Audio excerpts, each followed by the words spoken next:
boys, for her master had an odd notion about the chamber she would put me in, and never let anybody lodge there willingly. I asked the reason. She did not know, she answered. She had only lived there a year or two, and they had so many queer goings on, she could not begin to be curious. Too stupefied to be curious myself, I fastened my door and glanced round for the bed. The whole furniture consisted of a chair, a clothes press, and a large oak case, with squares cut out near the top resembling coach windows. Structure, I looked inside, and perceived it to be a singular sort of old-fashioned couch, very conveniently designed to obviate the necessity for every member of the family having a room to himself. In fact, it formed a little closet, and the ledge of a window, which it enclosed, served as a table. I slid back the paneled sides, got in with my light, pulled them together again, and felt secure against the vigilance of Heathcliff, and everyone else. The ledge, where I placed my candle, had a few mildewed books piled up in one corner, and it was covered with writing scratched on the page. This writing, however, was nothing but a name repeated in all kinds of characters, large and small, Catherine Earnshaw, here and there buried to Catherine Heathcliff, and then again to Catherine Linton.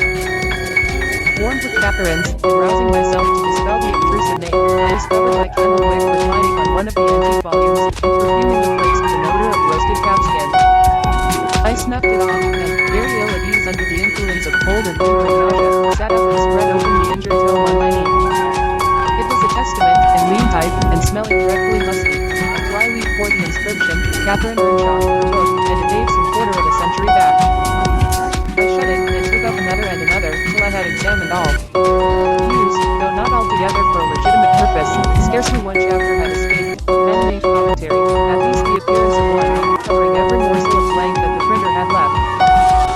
Some were detached sentences, other parts took the form of a regular diary, scrawled in an unformed, childish hand. At the top of an extra page, quite a treasure, probably, when first lighted on, I was greatly amused to behold an excellent caricature of my friend Joseph, rudely, yet powerfully sketched. An immediate interest kindled within me for the unknown Catherine, and I began forthwith to decipher her faded hieroglyphics. An awful Sunday, commenced the paragraph beneath. I wish my father were back again. Hindley is a detestable substitute, his conduct to Heathcliff is atrocious, H. and I are going to rebel. We took our... I began to nod drowsily over the dim page. My eye wandered from manuscript to print.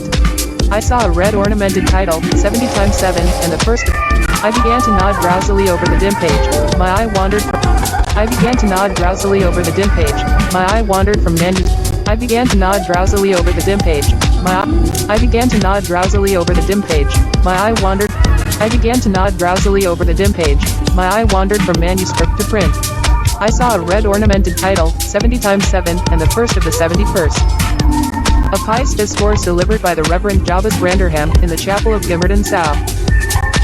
And while I was, half-consciously, worrying my brain to guess what... I'll put my trash away, because you can make me if I repeat... I'll put my trash away, because you can make me if... I'll put my trash away, because you can make... I'll put my trash away, because you can make me... I'll put my trash away. I'll put my trash away, I'll put my trash away, because you can make me if I refuse, answered the young lady, closing her book, and throwing it on a chair. But I'll not do anything, though you should swear your tongue. My human fixture and her satellites rushed. My human fixture and her satellites rushed.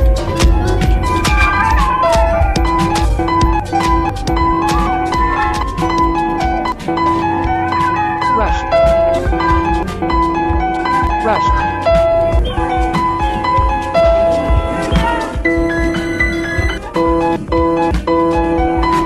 I believe I managed to make it for, what with losing myself among the trees, and sinking up to the neck in snow, a predicament which only those who have experienced it can appreciate.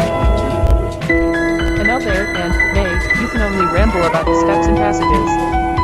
The chamber, when, ignorant where the narrow lobbies led, I stood still, and was witness, involuntarily, to a piece of superstition on the part of my landlord which belied, oddly, his apparent sense. He got onto the bed, and wrenched open the lattice, bursting, as he pulled at it, into an uncontrollable passion of tears. "What can you mean by talking in this way to me?" thundered Heathcliff with savage vehemence. How dare you, under my roof? God, he's mad to speak so." And he struck his foot. If the little fiend had got in at the window, she probably would have If the little fiend had got in at the window, she probably would have strangled me. I returned. I'm not going to endure the persecutions of your hospitable ancestors again. I've no doubt. Scarcely were these... What do you mean? Asked Heathcliff. What do you mean? Asked Heathcliff. What do you mean? Asked Heathcliff.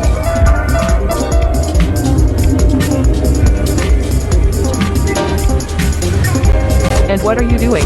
Lie down and finish out the night, since you are here, but perhaps. And what are you doing? Lie down and finish. And what are you doing? Lie down and finish out. And what are you doing? Lie down and what are you doing? Lie down and what are you doing? Lie down and finish out. And what are you doing? Lie down and finish out the night, since you are here, but for heaven's sake. Don't repeat that horrid noise. Nothing could excuse it, unless you were having your throat cut. It was your servant Zillah, I replied, flinging myself onto the floor and rapidly resuming my garments. I should not care if you did, Mr. Heathcliff, she richly deserves it. Oh, God confound you, Mr. Lockwood. Oh, God confound you, Mr. Lockwood.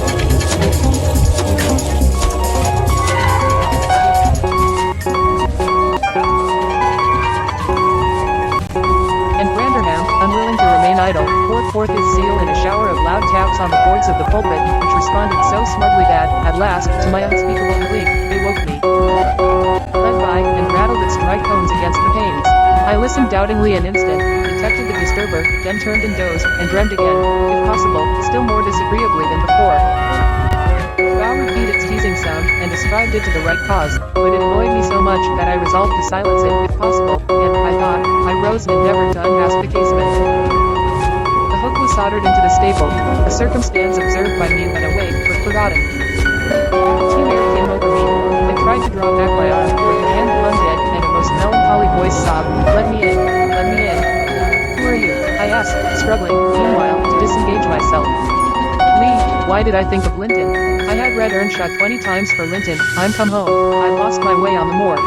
As it spoke, I discerned, obscurely, a child's face looking through the window. Wrist onto the broken pane, and rubbed it to and fro till the blood ran down and soaked the bedclothes. Still it wailed, "Let me in," and maintained its tenacious gripe, almost maddening me with fear. "How can I?" said at length. "Me go, if you want me to let you in." The fingers relaxed, I snatched mine through the hole, hurriedly piled the books up in a pyramid against it, and stopped my cushion. "These 7 times didst thou gapingly contort thy visage, 70 times 7 did I take counsel with my soul. Lo, this is human weakness. This also may be absolved. The first of the 71st is come. Brethren, execute upon him the judgment written. Such honor have all his saints." Assembly, exalting their pilgrim staves, rushed round me in a body, and I, having no weapon to raise in self-defense, commenced grappling with Joseph, my nearest and most ferocious assailant, for his. In the confluence of assembly, exalting their pilgrim staves, rushed round me in a body, and I, having no weapon to raise in self-defense, commenced grappling with Joseph, my nearest and most ferocious assailant, for his. Val repeated its teasing sound, and ascribed it to the right cause, but it annoyed me so much that I resolved to silence it, if possible, and, I thought, I rose and endeavored to unhasp the casement. The hook was soldered into the staple, a circumstance observed by me when awake, but forgotten. Stretching an arm assembly, exalting their pilgrim staves, rushed round me in a body, and I, having no weapon to raise in self-defense, commenced grappling with Joseph, my nearest and most ferocious assailant, for his. In the confluence of the multitude, revived, how I pinched and pricked myself, and rubbed my eyes, and stood up, and sat down again, and nudged, revived, how I pinched and pricked myself, revived, how I pinched and pricked my, revived, how I pinched and, revived, how I pinched and, revived, how I pinched and pricked myself, and rubbed my eyes, and stood up, revived, how I pinched and pricked, revived, how I pinched and pricked myself, and rubbed my eyes, and stood up, and sat down again, and nudged, revived, how I pinched and pricked myself, and rubbed my eyes, and stood up, and sat down again, and nudged Joseph, revived, how I pinched and pricked, revived, how I pinched and pricked, revived, how I pinched and pricked my, revived, how I pinched and pricked myself, and rubbed my eyes, and stood up, and sat down again, and nudged Joseph to inform me if he would ever have done. I was condemned to hear all out. Finally, he reached the first of the 71st. At that crisis, A.S.